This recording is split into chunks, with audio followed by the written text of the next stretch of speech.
We definitely got to do something about this music. This is just kind of bad. This is a mixture of your brainwaves. It's a mixture of one tone. No, dude. Rob. No, now you see, now you're getting back into your favorite porn music, Joe. You see, come on, dude. Come on, man. Jeez, man. It's Dude, like Dirk Diggler disco music. Dirk Diggler is your favorite. Dude, Rob Pappin put this together for us, man. I can't believe it. We've got Armand.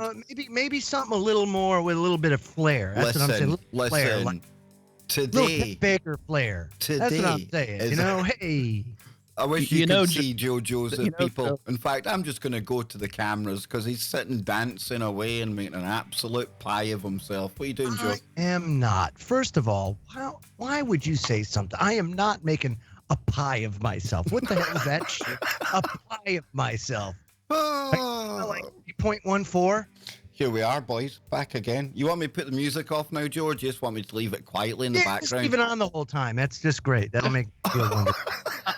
I must say, though, Joe talks an awful lot of shit for somebody whose intro music to the Freedom Link sounds like a Eastern European disco. Daggum those freaking copyright Nazis. Because it would be so much better if I didn't have to have cheesy freaking royalty-free music. Dude, you can go to YouTube, you can find copyright-friendly music, and you can find music as good as mine, you know? You got to care more about that stuff than I do, probably. That's the problem. Look, have you ever watched Unirock? He found good copyright-free music. He did. He found great stuff. Yeah, he's got good stuff, so there is good stuff out there, dude. Rob, yeah, you know, okay, so I'll go back to the drawing board on it, but you definitely got to go back. Look, Rob, I've heard some of his stuff. It is top-notch stuff. What he did is he gave you the crap in his sock drawer. That's what he gave you. He gave you sock drawer level stuff, and he did it. He's probably laughing right now, like that D-bag Kev. He actually put it on. Listen, boys, today is a good day. Today is a good day because we have got a new emoji out there for the members of the channel. And if you want to be a member, it's simple, right? You just click the join button down below. Or if you're on a mobile device, you can find a link in the description. Hopefully, some of the mods will be filtering over from Uni's show shortly. I know he's on air right now. So they'll drop links in the chat as well. But we're up to, I think, 10 emojis now. And today's a special day because my favorite emoji got launched. AOC. It's a fine emoji, too. Why not? That's great, Kev. When's the next emoji get to how many more do we need? How many more do we need? I think we need about 3 or 4 more. 3 or 4 more. Yeah. Okay, so if we get 3 or 4 more memberships, we can get another emoji. So in other words, what Joe's saying is he hates the AOC emoji. Love it. I love it, but there has to be a companion. Who's the companion? Who are we going to have? I don't know. We'll have to muse on that a little bit. Well, if we're going to have a companion emoji to AOC, then we're going to have to add Kev's former crush. Oh, Sarah Palin. Oh, yes. Now that would be very nice. I like that. I'm a bit kind of miffed at former. She's not exactly been kicked out yet, you know. She's still see what's going on here. Yeah, still kicking around. Kev would go up to AOC and ask for a proposition if Palin can join in the party. I see what's going on here. But boys, before you get into my perversions and stuff like that, you know, nobody tuned in to hear my perversions about. Au contraire. I believe many people are tuning in to hear your perversions. No. I've seen somebody in the chat room, they're going to lay the smackdown on L.A. Marzulli because he didn't turn up on my show last week. Folks, these things happen. And L.A., I'm sure something came up, you know, and I'm sure I'll get him back on sometime soon. If not, you might just find me going live randomly one day when I get a hold of him, and we'll just do it impromptu on live stream right here on YouTube for you, and we'll get right into it. But, you know, these things happen with guests, and I certainly don't hold it against LA, and neither should any of you out there because he is working all the time. And I believe, you know, just a couple of months ago, LA lost his house when the California fires were on. So who honestly knows what that cat's dealing with right now? Big shout out to LA. Things happen. All good in the hood. We're here at the weekend now. What a crazy week it's been, guys. And it's good to be the weekend. It was such a beautiful day here, Kev. Absolutely gorgeous. I seen you out in nature cooking food, Joe. What the hell? I know. I actually got out and did a little grilling. Oh, and see, like where my driveway is, I've got these big, like 200-year-old maple trees that basically create like a tree canopy over the entire driveway. So It's really kind of cool. And the smoke actually gets all the mosquitoes and everything out of there. So it was nice. And it's been sunny and 70 all day long, which is, you can't ask for much better than that. I know you like it hot. Oh, I love it hot. Really big into the whole hot thing. Yeah, hotter the better, man. Hotter the better. Yeah. I'm not a big heat freak. Ange is even worse. I mean, she's like a polar bear. She just wants it sunny and minus 70, and it would be just fine for her, I think Anne would prefer it cold as well. She likes the rain. Yeah, Kevin likes the rain as well. I can't stand the rain. I can't effing stand it. It's not bad every once in a while. You get a change of pace and things like that. But gosh darn it, Kev. I mean, it's probably been every day for a month almost. It seems like it's never ending. Just that gloomy, cold, damp, yuck, and it was so nice to have a break in that. And hopefully this week we get some. Somebody's admiring my biceps in the chat room. I look like. Really? Boy, they don't know you very well. I've got biceps like olive oil as opposed to Popeye. Do you know what I mean? No, I haven't. Even when I was in the army, when I was like finally when you were a scrapper. Yeah, even then, dude, I was never exactly what you would say. Wow, he's pretty ripped looking, pretty anorexic looking. It's emaciated. It's better. Yeah, anorexic chic, heroin chic. Yeah. I don't know. But boys, it's been a hell of a week. And before we get into it, folks, remember, you can get your own kind of private set of emojis that go out to the members if you want to join the channel. But if not, it's perfectly cool. There's other ways to support us if you like. You can do the super chat, or if you want, you can hit PayPal and leave a message on there, and it'll get read out exactly the same as it would in the super chat. And Google won't take their big slice of it. Not that I can tell you, how to support the show. However, where do we start, guys? Because I got something. Where are we going first, Joe? Let's talk cryptocurrency first. All right. Seems to be kind of an interesting topic, but Forbes came out with a piece. Bitcoin threatens to take power from the U.S. Federal Reserve. Good. Now, yeah. Hello. Yeah.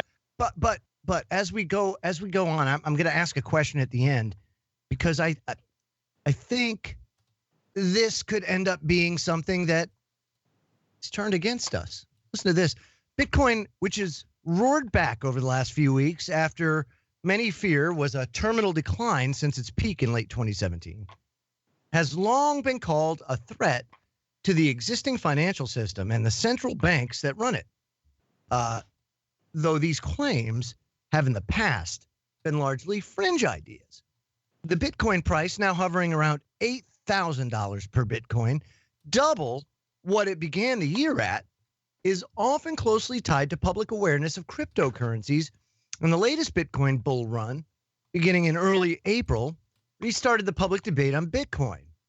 Now, U.S. Democratic Congressman Brad Sherman has urged his colleagues to consider banning Bitcoin and cryptocurrencies due to the threat they pose to the U.S. international financial power, saying Bitcoin needs to be nipped in the bud.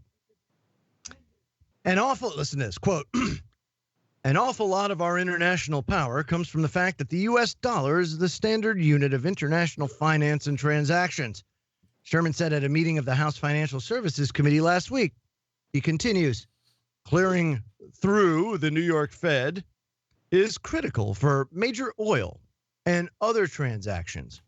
It's the announced purpose of the supporters of cryptocurrencies to take that power away from us, to put us in a position where the most significant sanctions we have against Iran, for example, would become irrelevant.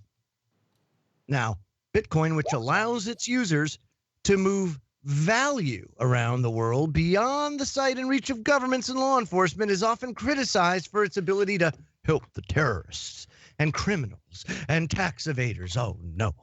Quote, so whether it is to disempower our foreign policy or tax collection enforcement or traditional law enforcement, the advantage of crypto over sovereign currency is solely to aid in the disempowerment of the United States and the rule of law. Sherman, who had previously that's what I'm feeling right about now, Joe. I'm thinking, when is this going to end? Oh, this guy is the biggest asshole fucktard I have ever heard in my life. I'm going to say it right now because he knows, yeah, of course it's a fucking threat.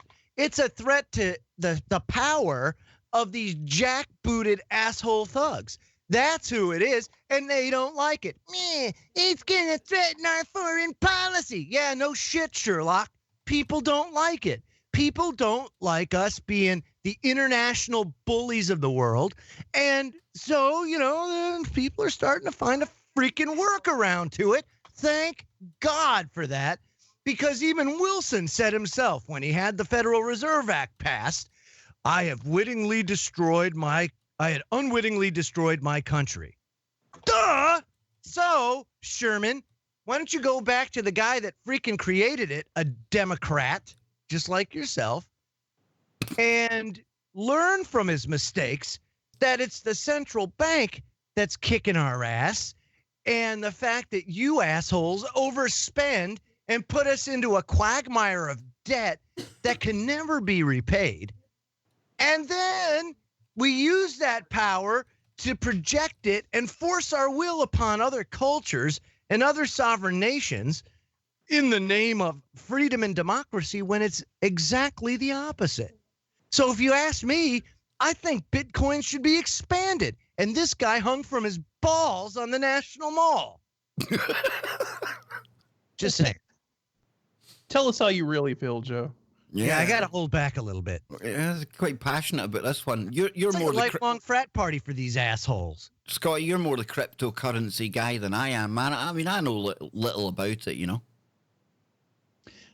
Well, first of all, yeah, it does pose a threat, right? Because it's a completely alternate form of currency that doesn't depend on fiat funny money that we use every day, so it's completely independent of that. And not only that, you get these people out here that say, well, Bitcoin is going to be the world currency, that trying to say that that the Bitcoin is this nefarious thing that the New World Order wants to usher in, which is completely ridiculous because guess what, people? There's thousands of other cryptocurrencies. It's not just Bitcoin. Oh, thousands and thousands of them. That's why this guy's such a.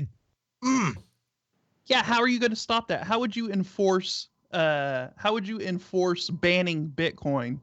Or how do you enforce banning something that's decentralized anyways? You can't. See, this just shows that like these politicians, they have no understanding of technology. They have no understanding of anything. It's almost like, remember when Zuckerberg was testifying and he had these old ass farts up there who can probably barely even operate their telephone. Yep. Yeah. Trying to ask them questions about shit that they don't even understand, that the concepts that they can't even grasp. They have no understanding of how the modern world works, and it's these senators and politicians that have been in office since since the 60s, 70s, fucking they've been in there for like 60s. Yeah, for like 40 something years, and they're up there thinking the world operates in the same way it did back in the 70s or something, in the 80s. They have no concept of how how anything operates. And it's the same with this cryptocurrency. It's the same with this asshat that's saying, well, we just should ban it. Yeah, and good luck with that. So here's the thing, Scotty, right?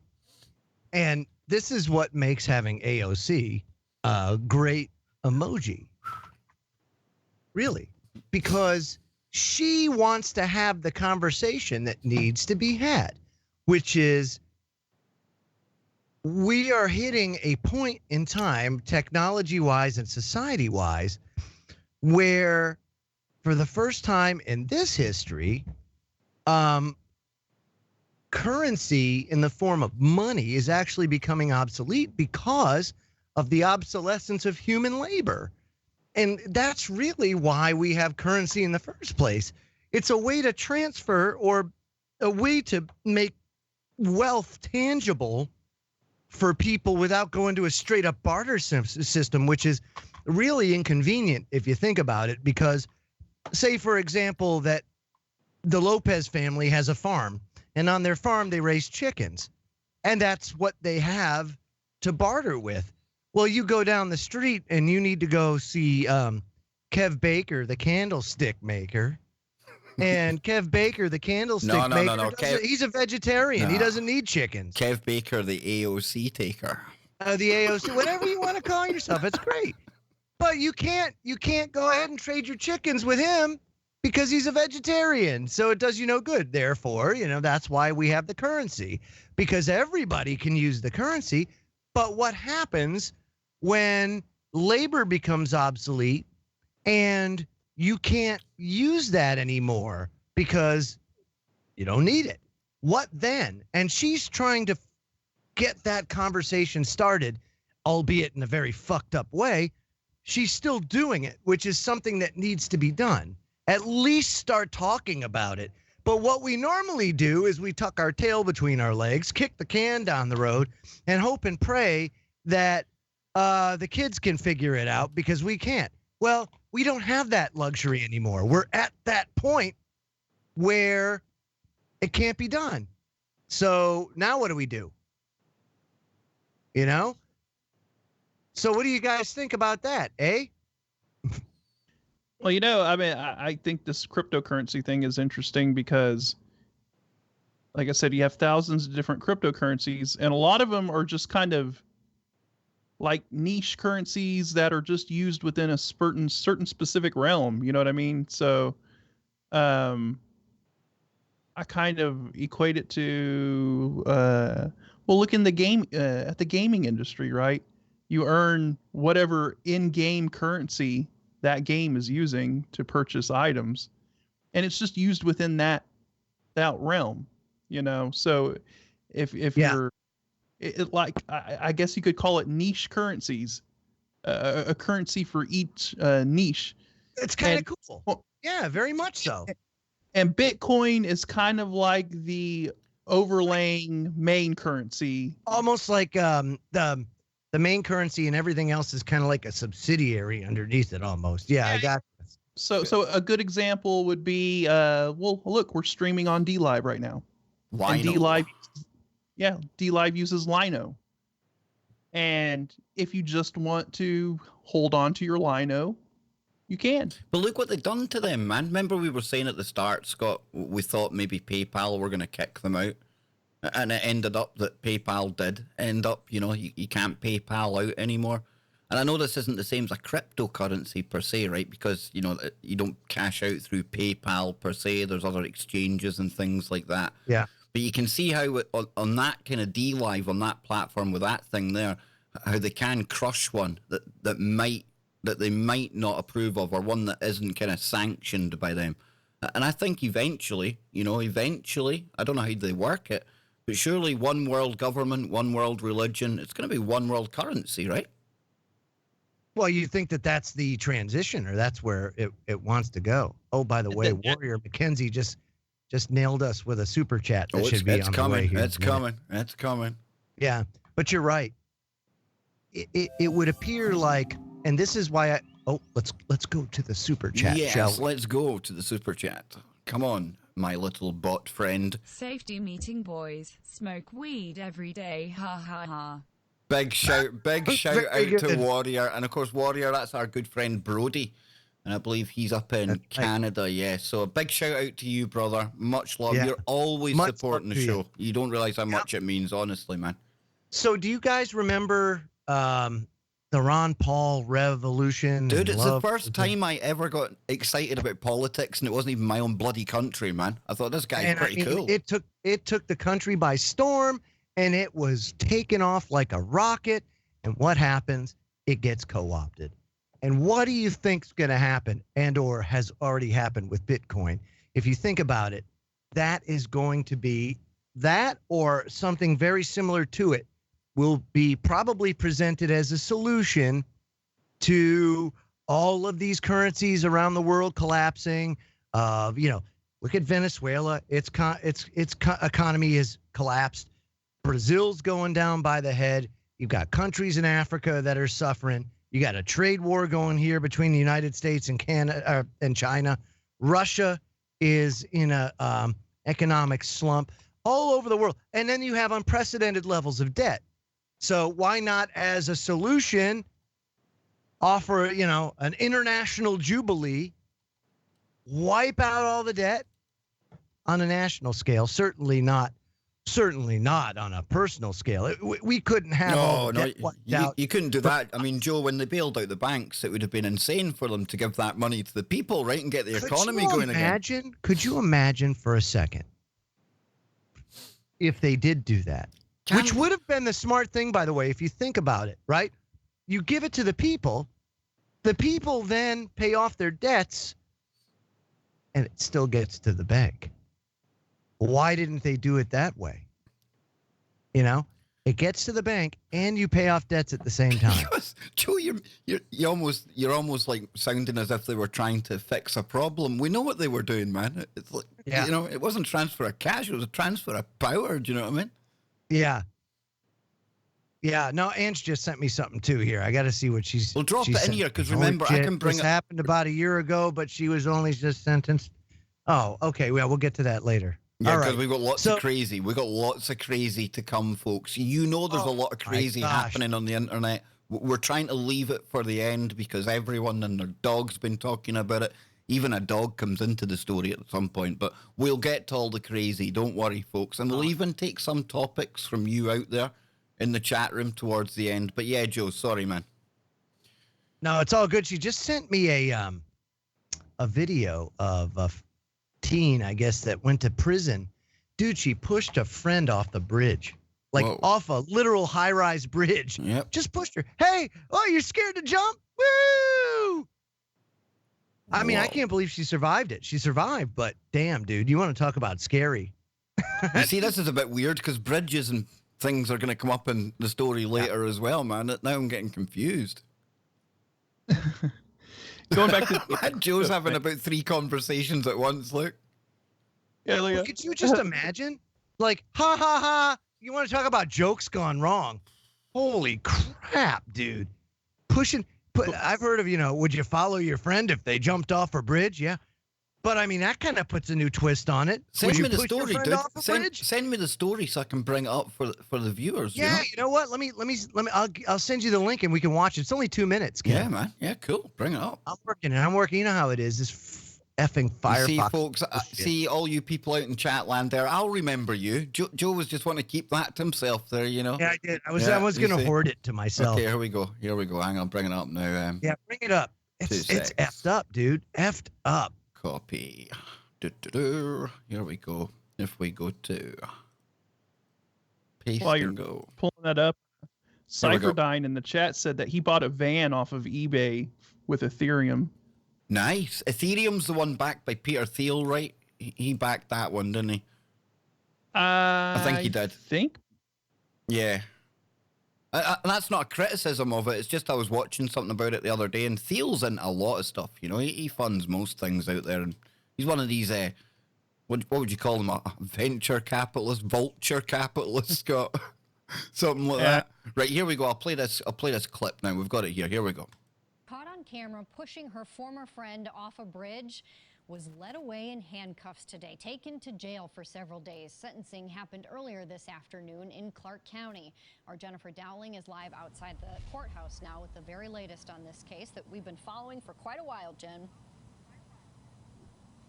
We have, and it was an emotional day in court for both of the girls. Taylor Smith, the teen accused of pushing her own friend off of the bridge, injuring her, was taken away. So she didn't die then, Joe? No, she didn't die, but she was hurt. Thank God she didn't die. Oh, absolutely, dude. Absolutely. Here we go. In tears. Taylor Smith cried as she put her hands behind her back and was cuffed by Clark County deputies, then led away to jail. The sentencing followed a tearful apology to her former friend Jordan Holgerson, the 16-year-old she pushed 60 feet off the Molten Falls Bridge. That video went viral. Whoa. Yeah. Hang on a minute.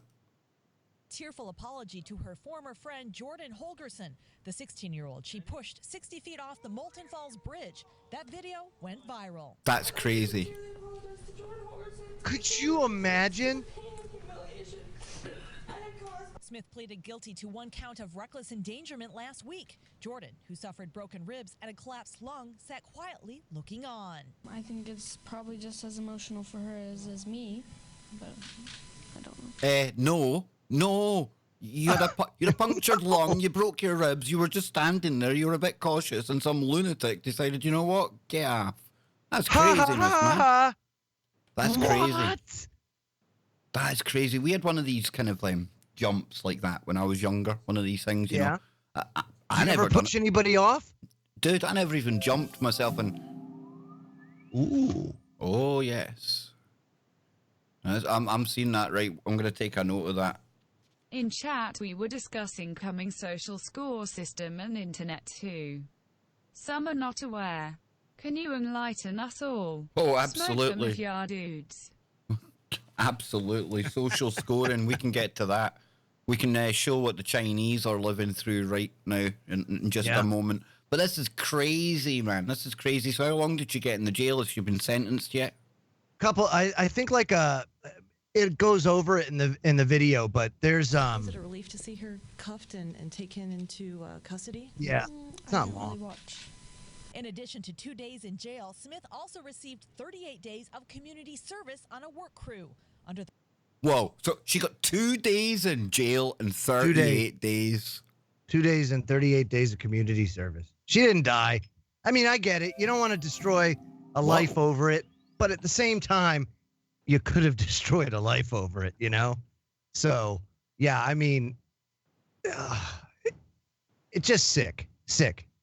Big time, but, I mean, the young ones today, I mean, our generation said it as well, right? Our parents said it. Young ones today are different from what they were, and young ones today are different from what we are, right?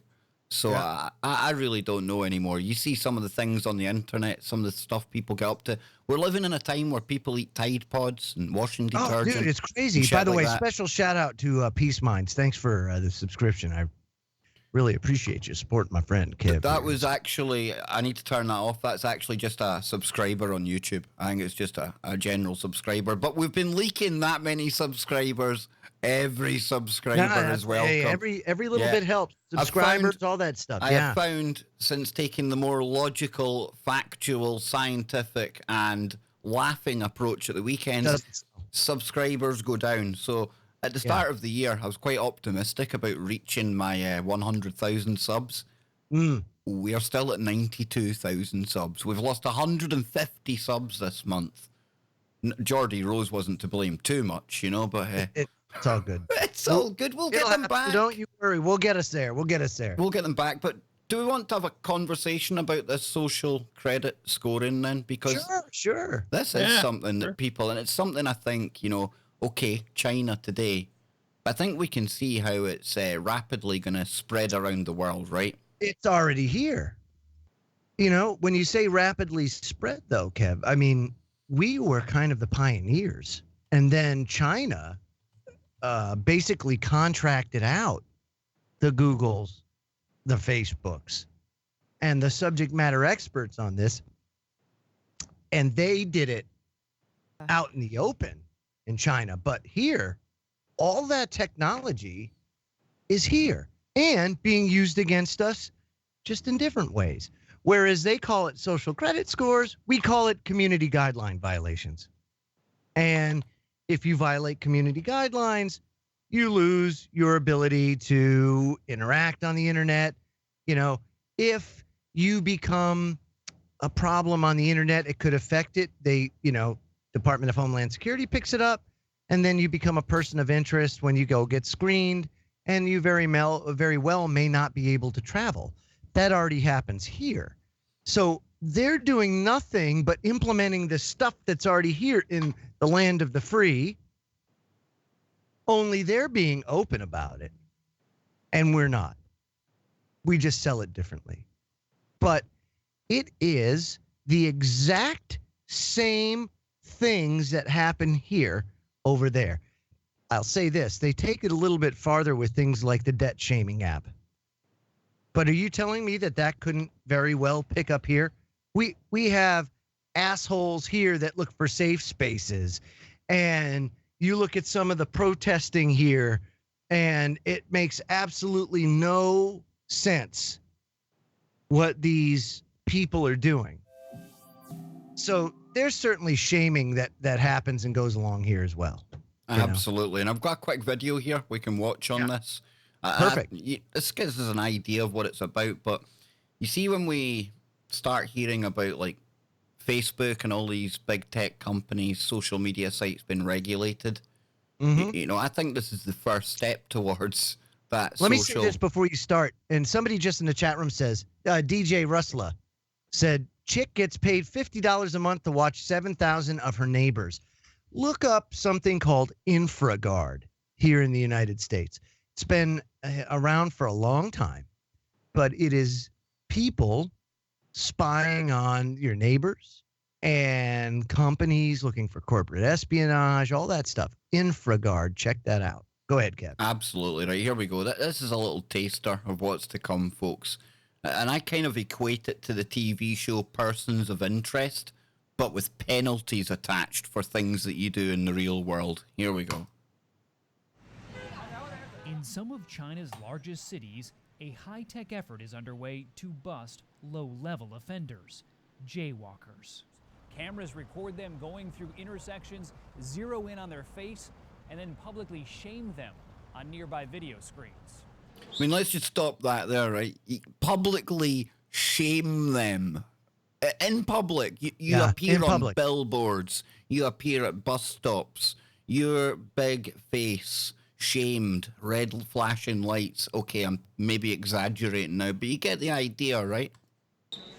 It's all part of the Chinese government's new social credit system, where people's daily behavior is monitored and rated. I think it's a good thing, this woman said. It makes people more honest. But this social credit rating goes far beyond a traditional credit score. Right, hang on, I'm just going to pause it there, right? Scott, she says, I think this is a good thing because it makes people more honest. We're not getting her honest opinion, because if she was to give her honest opinion, she's going to lose social credit scoring points. And her big face is going to appear on the billboard down at the local mall, right, Scott? Exactly. You know, her response to that was her trained response, because of the chilling effect that's already in place over there. She's not going to criticize the system at all. So yeah, you're right. She's not being honest in her answer. She's just giving the answer that they want to hear. Exactly. You're never going to get an honest answer, especially if it's in public and if it's going to be broadcast around the world. Here we go. Okay, yeah, go ahead. No, I'll go ahead and finish whenever you get done. Is based on your finances. China's version factors in everything from jaywalking to smoking on trains to buying too many video games. Wow. So there you go, folks. This is what we're talking about. This is what puts you foul of this scoring system, buying too many video games. Now, it doesn't matter what your own personal opinion is about video games, but when you start acting like this, I mean, smoking on trains, smoking's been banned everywhere in public transport, pubs, restaurants over here for years, right? And I mean, you do get the odd person maybe on a long train journey thinks, well, fuck it. I'm just going to blaze up. I'm going to have a cigarette. I'm going to have a joint or something. And there's a good chance you'll get fined off the transport police. But that's all that's going to happen. You're not going to get to your destination and you're not going to be flashed up on all of the boards for people to point and ridicule you. Do you know what I mean? Here we go. If your score gets too low, you can be banned from buying plane tickets, renting a house, or getting a loan. Wow. Nearly 15 million people have already been prevented from traveling. Journalist Leo Hu is one of them. He recently tried to book a flight but was told he couldn't because he was on the list of untrustworthy people. There's a list of untrustworthy people. Did Orwell even go that far? Exactly. There's a 1984 Joe. I can't buy property. My child can't go to private school, he says. You feel like you're being controlled by the list all the time. It can recognize more than 4,000 vehicles. Chinese technology firms such as SenseTime are helping the government effort by developing advanced cameras that use artificial intelligence to track just about everything. Now, folks, that isn't just China, by the way. That is not just China because, that kind of security system, I'm not saying the ones I worked on in security where anything as fancy as that, but I would imagine now in Glasgow with nice security in the control room that they've got, and the facial recognition, person of interest, they actually call the software package. I'm pretty sure you've got to have that.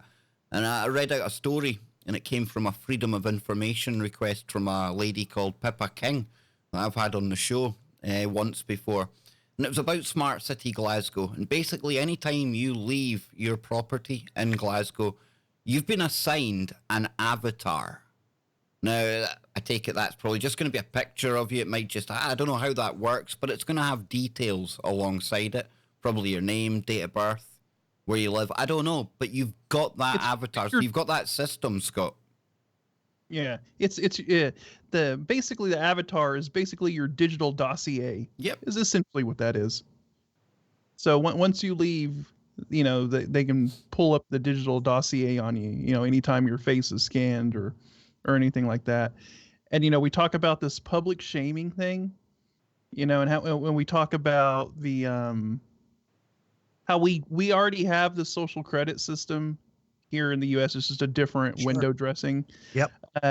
We already have the public shaming thing, right? So what happens whenever when you're deemed one of these individuals, you're publicly shamed as a Nazi or a right-wing extremist or whatever. Yes, it's still restricted from the same things. It's just not as overt. They label you as a Nazi or a white supremacist or whatever negative term they want to put on you. Then you're publicly shamed, then you're depersoned, and then you're not allowed to engage in any commerce or interact on the internet in any way that that is effective. So it's the same thing. It's the exact same thing, just a different window dressing.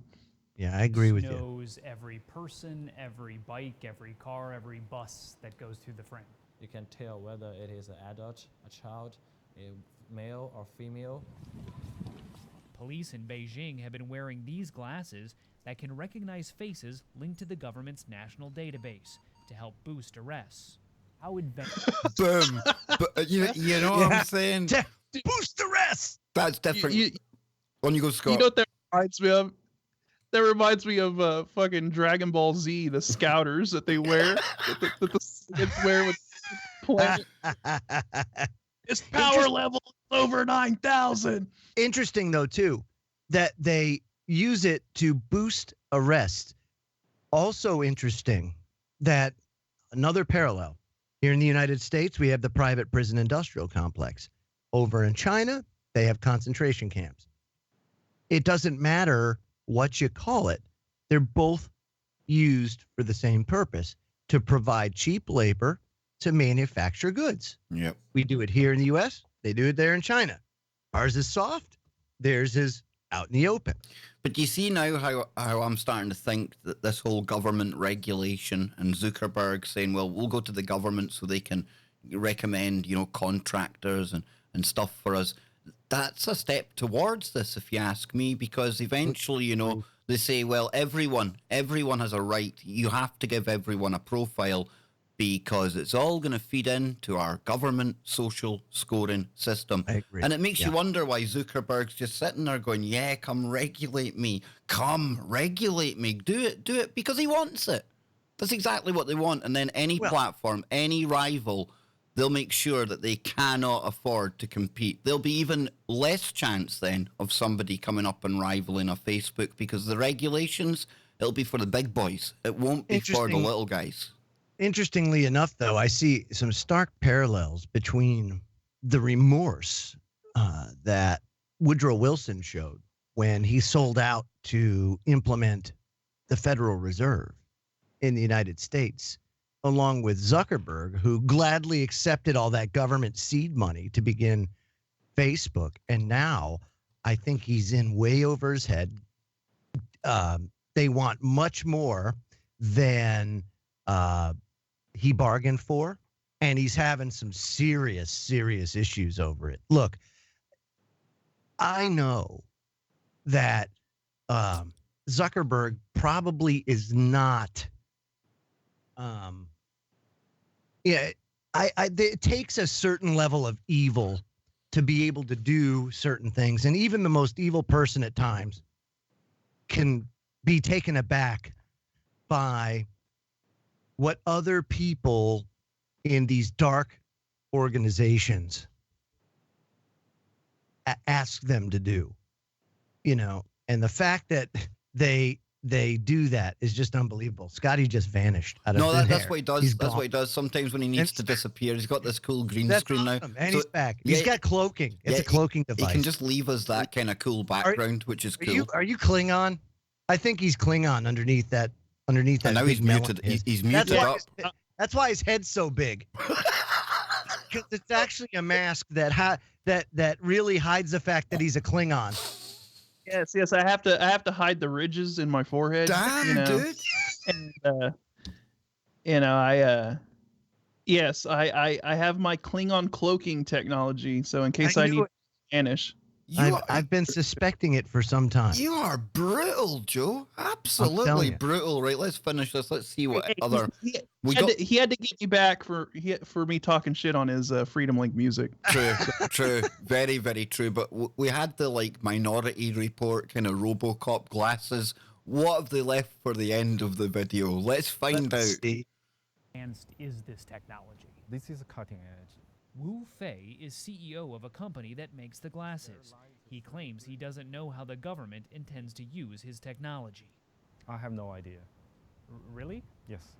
Because if he asks them, his social credit scoring will drop below the limit where he's allowed to have a company, and the government will take it. You see, you can't ask questions. Don't say anything that might fall foul of the social credit scoring system, dude.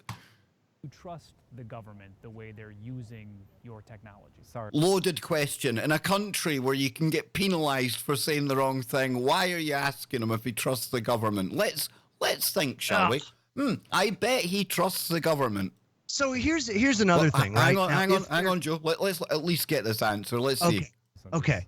You can't answer that. He can't answer it. This is of course not. Our scope of questions. There you go.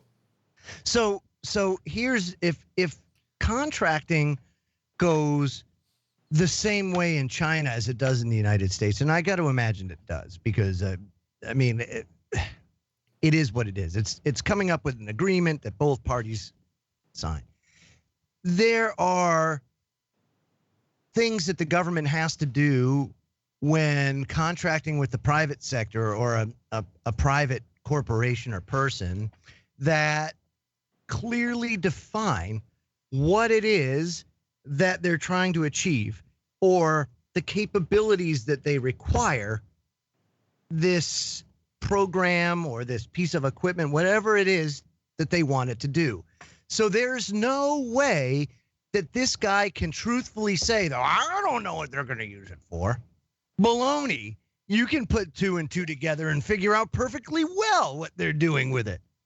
And half the time they tell you Because when you develop this stuff, there's something called system operation and verification testing that have to take place that basically says when you hand this over, it has to be able to function in an XYZ type of manner, and that it's been tested and observed not just by the people making it, but also by the people that's buying it. So that's a bunch of shit that he's saying. He knows exactly what it's going to be used for. And it's evident in the fact that, I can't, that's Joe, outside the scope of what we agreed on. We can't talk about that. When you were away sorting the kids and that, there was like a lady on, and they asked her what she thought of the social scoring system. Oh, it's great. It's brilliant. But you've got to say that. You know what I mean? That's just the trained response. Yeah, exactly. Yeah, she was like, "Oh, I think it's great. It keeps people honest." Well, of course she's going to answer like that, because if she answers any other way, her credit scores, or her social credit score is going to go down. And so, yeah, you're not going to get any kind of real answer out of anybody over there when you ask them something. It's all going to be that they accept everything that the state does. I think that one of the more important things as well for people that might be new to this kind of thing, this isn't Chinese companies per se that's putting this together. This is the likes of Google. Google are over there. You know, they've been trying to get in there for years. They came up with Dragonfly. In scope. Yeah, but I mean, this is like all the companies that we use right now, all our big companies, they're the ones that are over there perfecting this. And you have to wonder, you know, you've seen some of the people, we were told some of the people at Google, when they took a look at Dragonfly and some of this stuff, they went, oh, hell no, we didn't sign up for this. Now, whether that's true or not, who honestly knows, because we live in a time where the media lies to us all the time. We don't know what's true and what's not. Well, that, and companies might put that out there as PR. Yeah, because they can tell with AI, they can predict how we're going to react to this. So they have to have some damage control. They have to have something. Well, now, how crazy is that, though? I mean, you just hit on such an important point. They possess the technology to predict what our behavior is going to be, or reaction to this kind of stuff. Sentient world simulation and other AI algorithms out there. You know, when we talk about social credit scoring, you need basically a way to aggregate that data. You're telling me that we have the only Buffdale, Utah facility in the world? Bullshit. Bullshit. The Chinese have their own. The AI algorithms that they use to promulgate these social credit scores are those Buffdale, Utah type of NSA facilities. It's what they do. They blanket record vast swaths, if not all, communications, purchases, anything that happens electronically, scoops it all up, and the AI learns, refines. And that's why, you know, I call it the Illum Tech Natty, Joe, because we have this story here, and this was back in December. And Facebook, they said, well, they got caught sharing all their data with Apple and Microsoft and all these big companies. And they said, well, it's not like they're our friends. They're our partners. You know, we can show that to our friends, our partners. Of course they can, because they're all aggregating this information because they need that depth of information. They need it. They need more and more info on all of us from all of those big sources to better predict what we're going to do. And think about it. Bill Binney has said it basically since 2002. As soon as 9/11 happened, right after that, it began. That's when they started just blanket disregarding your constitutional rights. At least prior to 2001, they at least paid privacy lip service. Now they don't really give a shit about it, you know? And it's for the terrorists, because of the terrorists. It's your peace, it's your safety, it's safety. It's for the children, it's safety. And that's what they give you. But is it really? Almost 20 years now of just a blanket disregard for any of your rights, especially Scotty's. He's picking on you, Scott. He really has he's got the hump because you picked on his music, man. Hashtag tornadoes lives matter. Yeah. That's right. Why you got to be discriminating against tornadoes? See, Scott's just pissed at you now, dude. You're lucky Yeah, you ain't there. You get a whole can of ass whooping, man. He's seething. If he wasn't so damn tired, he probably would have reached the screen and strangled me already. So what do people in the chat think? I mean, I think this is coming our way. I blatantly see this. I think it's here. And then factor in. Rhonda Brown sent me a good graphic. I'm going to send you. I'm going to send it to you, Kev. But it's basically a picture of this social credit score type of thing. No problems, man. Yeah. So here's the interesting question: when does it become inconvenient for them to deplatform or deperson someone? Because then they're off the grid and they can't get any scoop up any information. That's why I think this whole thing with Trump now starting to go after big tech and things, you're going to see Joneses and all the rest of them been allowed back on. You'll see a lot of them been allowed back, you know, a bit of an amnesty, come back. It's okay. We're all entitled to our little corner of Facebook or a little corner of YouTube now. That's the way I think it'll play. There you go, Kev. But whether it is or not, who knows, man? Yeah, I mean, where did you send it, Joe? I put it in the Skype chat for you. Not here, you didn't, man. I can't go to the other Skype chat or old chat or anything because that'll close down the Skype. Oh, you know what? Yeah, I sure did. I put it in. I put it in the right one. It's here. I'll do it again. Ready? Scotty, there's no picture there, is there? No. It's right after the 90s, the glasses called peepers thing. I know. I don't. It's weird. It didn't show up. It's not loading up. Oh, you know why? Because you haven't sent it. Why. Hold on. It's because you got to hit like enter afterwards. Yeah, you see, folks, this is what happens when you work with Joe, you see. Oh, my God. There you go. Okay, that's it. Sorry, man. Here we go. Pull that. Hang on. A little bit slow on the uptake, you know. Yeah. Here we are. Yeah, because, you know, they're going to want everybody on the system or in the system. And so... And then I guess we're all going to become like the Dennis Learys from Demolition Man. So this is what it looks like, Joe, yeah? This is what it looks like. I mean, that's like a picture of like a smartphone app with that. Yeah. Yeah. You just know I'm going to be in the red all the time, dude. Totally. All the time, man. There's poor, and then I'm sure there's just like ass hat or something like that afterwards. I wonder what it is. Will they be sick enough to put like a slither of the 1% at the very top? I don't know.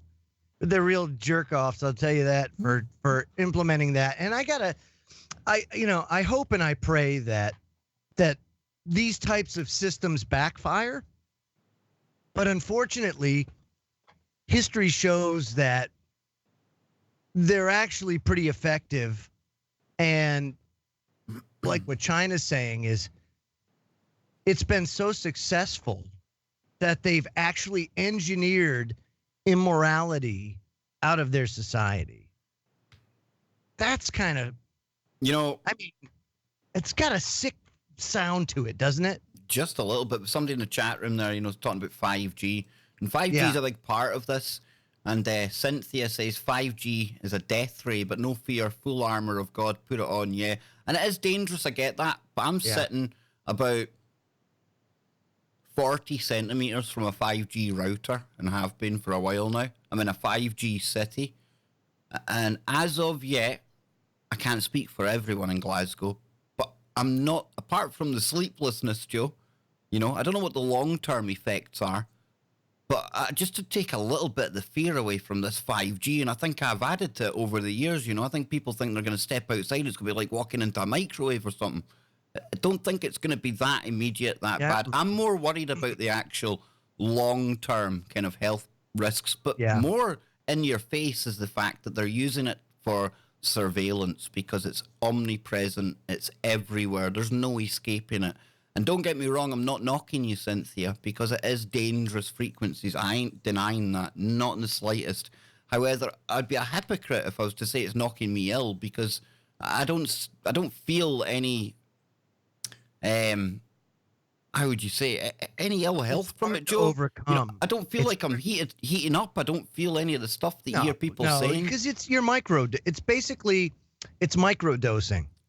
That's basically what it is you're just being radiated by a very small amount over a long period of time. I just don't want people out there scared, because I've seen it on Facebook, you see it on Twitter, and you think to yourself, that's just unnecessary fear, you know? Right. Absolutely. At a time when we've got everything coming at us anyway, you know, if we can take a little bit of fear out of shit, I think that's as good as you're not talking about, Kev, you're not talking about like we're all going to die type of stuff. No, but when you look at the reaction of some people, Joe. Some people take it too far. There's no doubt about it. Like, for example, somebody posted something on Facebook that had guys in Tyvek suits standing next to a cell tower, and they were saying, oh, look at the dangers of 5G. Well, first of all, they were cleaning the tower, and they were wearing Tyvek suits because the solution that they use has a tendency to burn the skin. It's called bleach and water. That'll do that. And but, you know, of course, not knowing what they're seeing, they say, oh, 5G, it's dangerous and all that. It's not to say that it's not dangerous, but it's not something that everybody's going to feel the effects on. You know, based on your genetics, based on your exposure, how much power you're getting hit with is really going to determine how you respond to it. That's number one. But really, it's the long-term health effects that we're looking for. You know, it's the long-term over time that happens. Like, for example, I worked with portable radios for over 20 years. I didn't feel the effects of that until about 15 years into it. And I noticed every time I keyed a handheld radio, my joints would start to ache. Now, that didn't happen for the first 15 years, but it happened after that. And it happens even to this day. It is as she just said in the chat, Cynthia, you're absolutely right. It's a slow kill. Yeah. It most certainly is. But isn't it interesting that a lot of the things that have been implemented through this culture of convenience, isn't it interesting that most of that stuff is a slow kill? You look at your supermarket, anything wrapped in plastic, you know, that's a slow kill. Yep. Everything, it's kind of all weaponized against us, Scotty, right? Yeah. It's like full spectrum dominance with soft kill tactics. Yeah, I was just about to say, you know, the 5G, I mean, it's no different than, you know, what we eat, what we drink on a daily basis, you know, all of the toxic crap that's, you know, in the air, you know, being sprayed. It's all soft kill. And so, you know, I do think that there is a lot of unnecessary fear mongering, I would say, around 5G. Maybe but that's not to say it's not dangerous, right? I think that there's not enough transparency nor enough studies done, Scotty. Yeah. What would you say? Agreed. Yeah, exactly. We just don't completely have an understanding of what the long-term effects of it are. But you get people out there that make it sound like if you're exposed to 5G, you're gonna be microwaved instantaneously, and that you're like gonna burst into flames or something, and that you're gonna die within the next. You know what I mean? It's not like that. You know what pisses me off? Just like chemtrails, nobody's been given the choice. Yep. And that's what pisses me off, is that you don't have a choice in the matter. You know, it's going to be implemented whether you like it or not. Unless you move to Brussels with all my favorite members of the European Parliament, where Brussels, where the EU sits, conveniently, they've banned 5G. Yeah, that's so interesting, isn't it? It's not for their popular... Why? If it's so safe, why would Brussels just go out and ban it? The headquarters of the European government. Thank you. Yes, and I've seen a lot of people, you know, thinking this was a big victory for the people, you know. Why don't you just guarantee its safety in writing? If they're so not worried about it, guarantee it in writing and promise to pay damages or the medical treatment if somebody does, if it's so safe. You know, it's the same as vaccines. If vaccines are so safe, simply put something out that guarantees safety, not have the government give you immunity. What the hell that kind of or create a secret vaccine court? What are we going to have, a secret 5G court? It's all right, Joe. Remember the bird flu? You could be like the German government and get given the clean vaccine, you know? When there's a clean version of a vaccine as opposed to what you get, that should tell you everything, folks. You know, don't roll up your sleeve for that one. But yeah, you can look at the 5G, you can look at the chemtrails, you can look at the water, everything, absolutely everything. It's been turned against us. All of it. Yep. Doesn't matter how you look at it, man. Right, so what's next? Are we going to dip our toe into the weird and wonderful and wacky things that have been going online this week? Where next? Yeah, why don't we do something like that? Let's see. What do we got? We got Kiss My Arse. Yes. Kiss My Arse. Doctor's notes reveal bizarre medical cases from 400 years ago. Send me a link, Joe, because it's in the other box. It's in the other box. I need a link, Joe. I'm useless. Here we go. Let me see here. Let's get your linkage up. Scott's thinking to himself, where the hell did Joe get this? I have no idea where Joe gets his stories, okay? No idea. Oh, it's very, very good indeed. Let's see here. So let us start off. This is CNET. Says in early 17th century England, Simone Foreman and Richard Napier became well known for their apparent ability to diagnose and cure medical ailments, from delirium and depression to gonorrhea and, quote, bloody flux, by studying the position of the planets and the stars. Did they have a cure for fire herpes in there, I wonder? I don't know. We'll find out. Reams of their handwritten notes on 80,000 cases survived, but filled with cryptic scribbles, mysterious astral symbols, and prescriptions for curious treatments involving tobacco and horse dung. Nice. They'd be hard for most people to decipher. But that changed on Thursday to mark a decade of the University of Cambridge's Casebook project aimed at digitizing one of the largest surviving set of private medical records in history. Researchers released transcripts of their 500 favorite cases online, put into accessible English for anybody to browse. And there are some treasures to be found here. Joan Broadbrock, 40, had a throbbing headache and thinks her children to be rats and mice. Edward Cleaver's worrisome ill thoughts, kiss mine arse, may stem from the witchery of a neighbor who suckled a puppy.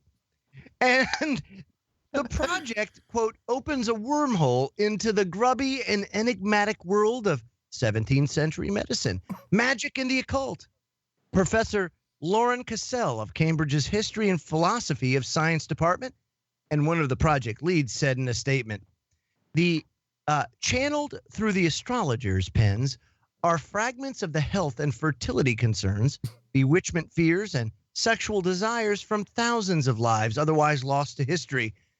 Indeed, the transcribed cases, which include patients' names, ages, locations, occupations, and symptoms, offer a fascinating and sometimes sordid snapshot into the afflictions of patients from infants to seniors living hundreds of years ago. So just remember, folks, if you go to the doctor with something really embarrassing right now, there's a good chance 500 years from now, somebody's going to be shaming you the way that Joe is. The languages in the cases reflect another era. 28-year-old John Wickinson, for example, was most unfortunate to have a rapier in his privy parts, aka venereal disease, while Ellen Marriott, 25, experienced a swimming in her head and did swoon. But many of the ailments are the same ones that bring patients into offices of doctors and therapists today. Colds, fevers, chest pains, headaches, miscarriages, broken bones, dog bites, insomnia, anxiety, heartbreak, and unhappy marriages. Well, who goes to the doctor with an unhappy marriage nowadays? Yeah, there was a great flick. There was a great flick called, what was the name of it? It was Hysteria. I think it was called Hysteria, but it had to do with basically the creation of the dildo. No shit. It is a brilliant movie. Absolutely awesome movie. I saw it on Netflix. No vajankles? No, and basically women would go to the doctors to get off because their husbands couldn't please them. Whoa. They were called hysterical. And so what would happen is the doctors got so overworked that all day long, and got hand cramps and Joe, how did it go? Fucking carpal tunnel. Come on, how did it go? Created a dildo, like a motorized dildo. Come on, Joe, how did it go? How did it go? Come on, tell us how it went. How did the doctor go? How did he do it? Well, there you go. Reads the case of one Elizabeth Church. Shit. Was much troubled in her mind for one that she had loved long and ago, who is now married, and she's meeting him of late. Told him that if her old husband dies, that then she will marry him. But she meant it not, as she told me, because that his wife is living. Her husband is 80 years old and does whip her and scourge her black and blue, egged on by his child. What? That's what I'm saying. It's crazy. Hey, we think we're living in crazy times, dude. Oh, dude. Now, here's a little bit of background on the practitioners. Simon Foreman, an Oxford dropout, moved to London in the early 1590s and had limited success in business. But after becoming ill with the plague in 1592 and claiming to have cured himself, he reinvented himself as an unlicensed healer. And despite the fact that some doctors considered him a hack, he had a thriving practice. His surviving casebooks from 1596 to 1603 document up to 2,000 consultations a year. Patients include maids, merchants, courtiers, and at least one archbishop. They or their families would come to see him, and his protege, Napier, a country rector, and the pair would read the planetary positions at the moment of the query and judge the effect of stellar motions on the patient's health. Isn't that interesting, eh? It's hugely interesting. Yeah. They then create an astrological chart and suggest treatments. And more often than not, those involved bloodletting, purging elixirs, herbal or animal remedies. One case prescribes bees burnt, while others suggest patients put the bodies of dead pigeons against their own, says a pigeon slit and applied to the sole of each foot. Could you imagine sliding a pigeon on each foot? I was thinking of a set of pigeon slippers there, dude. It's not pretty, man. Not pretty. 55% of the patients described in the casebooks were women, according to Cambridge, and many shared with striking openness details of their sex lives, fertility concerns, and what today would clearly be seen as postpartum depression. The complete casebooks are fully searchable and can be found online. The archive also includes the astrologer's diaries, which feature domestic details like punishment of a servant. But a warning, anyone fascinated with the history in medicine might need a cure for a new obsession after discovering these intriguing ledgers. Hopefully it doesn't involve sheep's blood. How many families are giving a fantastic trip to loved ones to hospice? How is heaven going to be better than that? So that's some things that they talked about in these books. And it's just amazing because you don't see that kind of relationships with doctors today. I think it's quite eye-opening indeed, especially the fact that they factored in, astrological kind of stuff. Something, if you mentioned that to a doctor nowadays, can you imagine how fast they would chase you out of there? They would probably be considered quackery, wouldn't you think, Scotty? Yeah, and what's interesting about all this is, nowadays there's so many kind of like specialized doctors, you know what I mean? Like for each individual little thing. And, Kev brought up, who goes to the doctor for marital problems, right? Well, nowadays, you have people that, couples that go see marriage counselors. And essentially that's a specialized doctor who is only focused on that thing, where back then, the doctor pretty much had to be your psychiatrist, your guy with golden touch. Do you remember? He had pretty much anything that bothered you, you went to the doctor for, whether it's perspective, Scotty, up until just recently, last 150 years, there were no dentists. You went to the barber to have your teeth pulled. The barber did minor surgeries. I was just teaching my kids, that little red, white, and blue spinny thing meant that the dentist could do minor surgeries. Or not the dentist, the barber. I mean, that's pretty amazing stuff. That's kind of where the the Red Cross sort of thing came from, in a way. The white and the red, it was to represent that they had medical qualifications, right, to perform like you said, minor surgeries and stuff like that. Pretty interesting. When you think about how many people could become doctors or whatever. So I wanted to do, dude, when I was in school. I just didn't get the qualifications for it, man. Couple short. It's a long time. I mean, today you got to go through 8 years. You got to do your residency. There's a whole lot of hoops you got to jump through until you become a successful independent doctor. You know, whereas before you didn't need to do that. You just had to be kind of good and know the stars, I guess. I know how to give them the touch, Scott. Oh, and know how to molest women.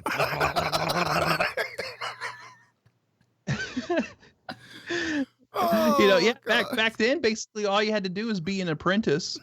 You know, if somebody knew what they were doing and they took on an apprentice and taught them how to do it, then pretty much you were qualified to take their place or start your own practice. You know, just. So I got another one. I was just looking at the chat there. Sorry, boys. I was just looking at the chat. It's absolutely flying in the chat there tonight. They're loving this. A lot of talk about the astrology stuff, you know. Some people say it really does, you know, tie in with bits of your body, things like that. Other people saying it's horses shit. It's one of these divisive kind of things. And I think, I mean, here's my take on it.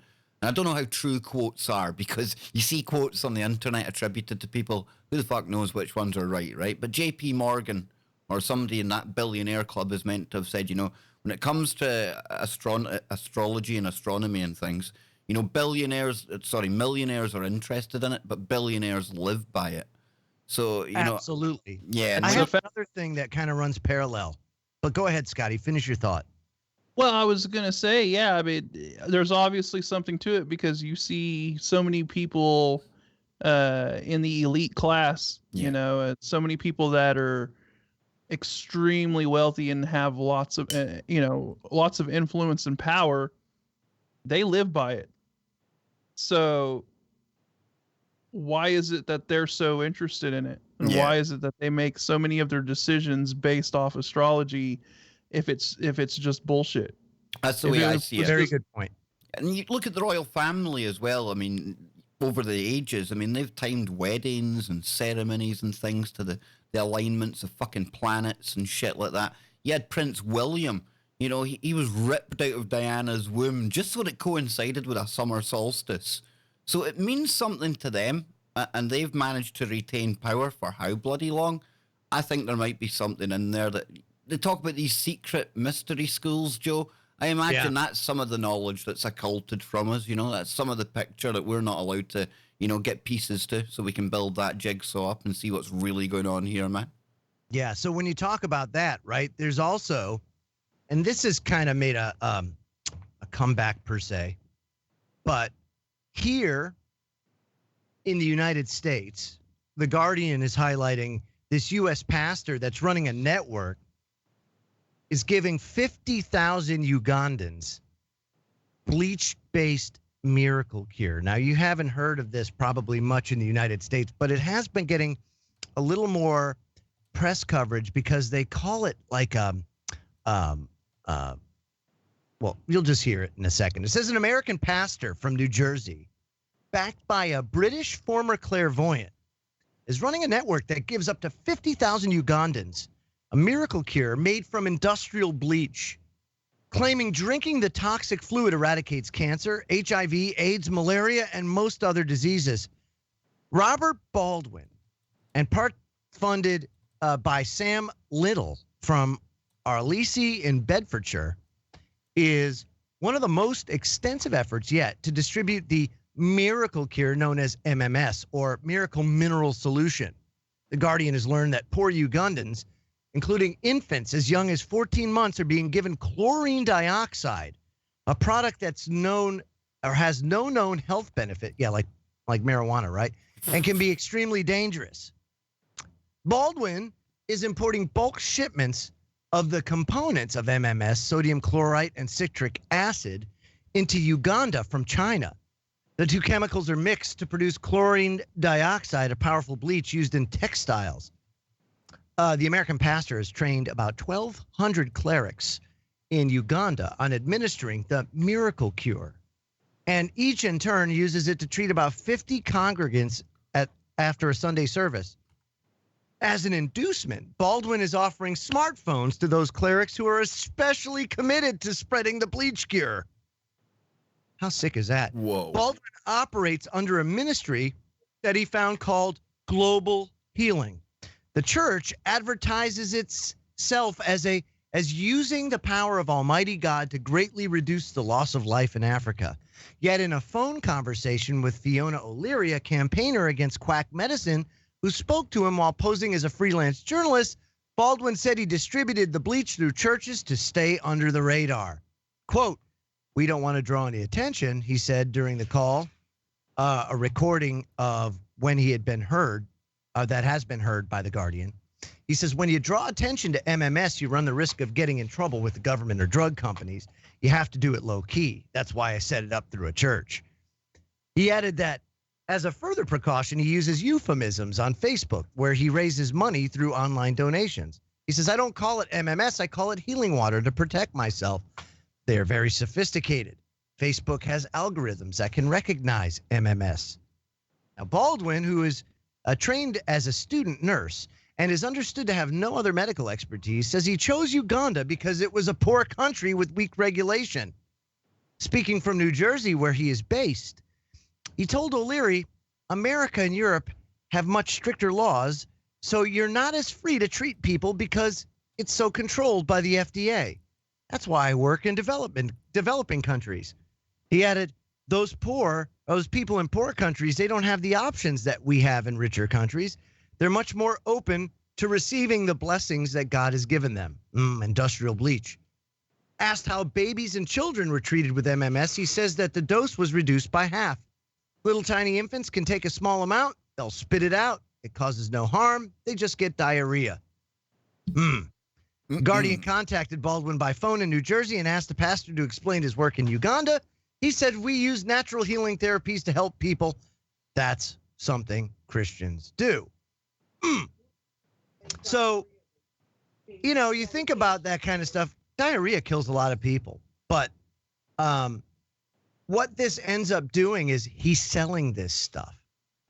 And he's making a ton of money on it. And you have to understand that even in developing countries, when you start talking about 50,000 doses of this stuff and you buy it extremely cheap, he's buying industrial grade chemicals from China. It's not expensive. You know, you're talking pennies on the dollar type of stuff, and he's selling it for a mint. So, but at a fraction of what it would cost these people to go to hospital and be treated. So think about that for a second, dude. Industrial bleach and being sold as a miracle cure. You want to talk about the power of the mind.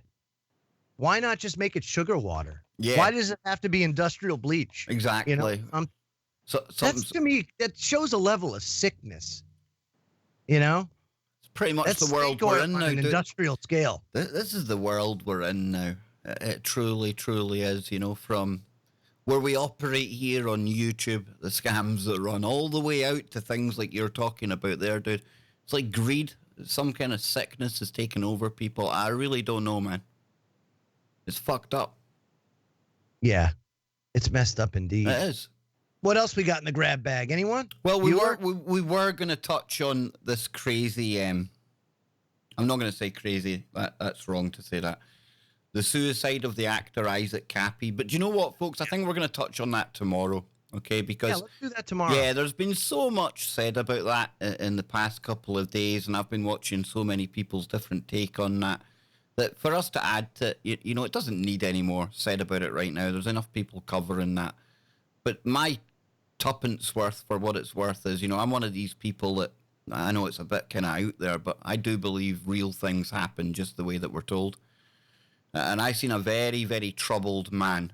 A very troubled man. I wasn't a supporter or a fan of Cappy, what he was doing, anything like that. That doesn't mean I'm going to celebrate and revel in the guy's downfall. And I think it's disgusting. absolutely shocking the way some people are taking that guy's death. They used him in life to further their scams, and they're using him in death to make money off him again. I watched some idiot today, somebody called Jason Boss, saying, yeah, this guy had used up his usefulness for us anyway. And this was him actually a supporter of Cappy. But the way he spoke about it was that, they just used that guy. We can get into the ins and outs of whether he was telling the truth tomorrow or not. The guy never showed a shred of evidence. And if you ask me, I think that last video he put out, I think that was full of remorse. I think the guy was waking up to the fact that he had been probably hoodwinked into doing this in the first place, and he had hurt a lot of people along the way. That's my take on it. We'll get into it deeper tomorrow. I would tell people to go and follow Unirock, follow Glow 2. Glow 2's got a brilliant channel that aggregates all the clips about all this crazy stuff that happens on the net. Also follow Roosevelt as well. That's another one, Roosevelt Media. 0 Hour 1. He's doing a lot of work right now on the QAnon stuff that is absolutely falling apart at the seams. Or is it? Because there's that much LARPing going on. I don't know who's right and who's wrong anymore. And I've got a really sneaking suspicion. And let me say, I'm not saying Unirock here, but the ones that are even debunking this stuff, I'm starting to think they're in it. And I was saying this in the chat room over on Uni's show today. It's really so murky, Scott. There's so much stuff going on that I'm going to leave it for these people to cover because they know far more about it. But even the ones that are like, you would think should be debunking it right now, they're just trying to stir up more drama. And I was saying, I just fear, I hope they're not trying to drag people like Uni into this just to keep the story going, And again, let me make it perfectly clear. Uni's like my favorite YouTube channel. This is no criticism of him. I just think that this LARP, this game, this QAnon, it's in its death throes. They're panicking, they're struggling, and any way that they can get anyone to cover this story from any angle right now serves their purpose because it keeps it rolling on, Scott. So I don't know. We can get into all that tomorrow, man. Yeah, bad publicity is still publicity. if you choose to, give them attention, then that's what they want. They're still in the spotlight. So, yeah, we'll get more into it tomorrow. Have you been watching any of the Fallout, Scott? It's been quite interesting, I must admit, over the past couple of days, the whole Q stuff. No, I really haven't been following any of that much, just I choose not to put my energy into it. You know what I mean? Because like I just said, all that does is help them. Because if you're going to give them the attention, even if you're sitting there debunking and you're still giving them a platform, right? It's kind of like the whole, I would say like the flat earth thing too, you have all these channels that are dedicated to debunking flat earth when really nobody should be even giving them the attention. And not even giving them the time of day. Just leave it alone. Yep. Don't waste your energy on that. That's what it's meant to do. I mean, it's good to debunk it, but just debunk it once, show it for what it is, but don't sit there and constantly wait. You don't have to sit there and constantly waste your time for responding to every single thing that they put out. Right. It's almost like when we say when people try to respond to everything that the mainstream media does, right? You get bogged up in the whole thing of just responding to everything that the mainstream media does. It's just like this stuff. You're bogged down, and all you're doing is responding to them. So. Yeah, I'm with you. Right, so I think we're hitting our golden time. We decided last week, Joe, didn't we? We done one on the Sunday, Mothering Sunday. Scott was out. Yep. He was treating his mum quite right as well. Joe abstains from that holiday, Scott. You know Joe, bah humbug. He doesn't celebrate anything, right?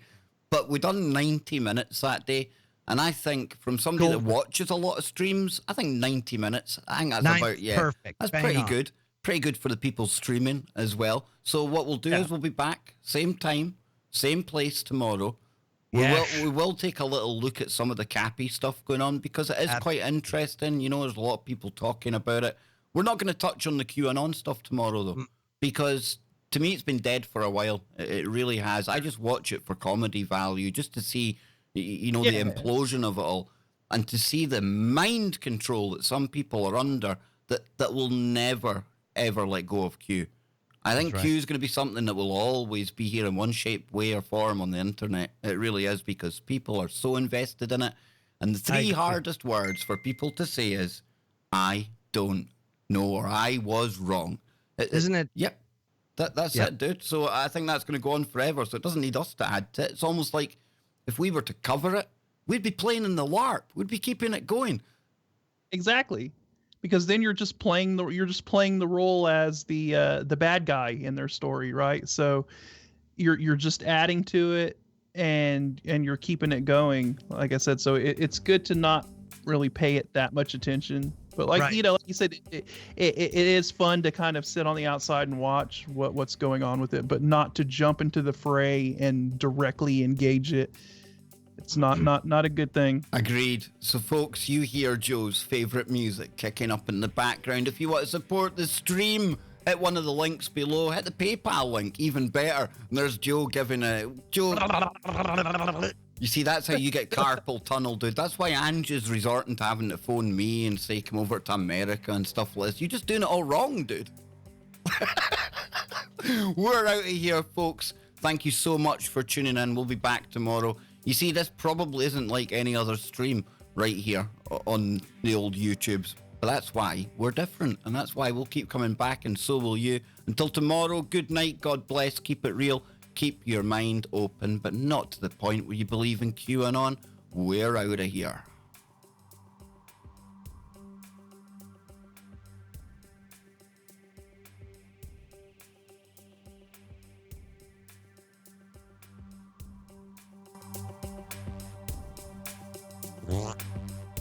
Oh, yeah.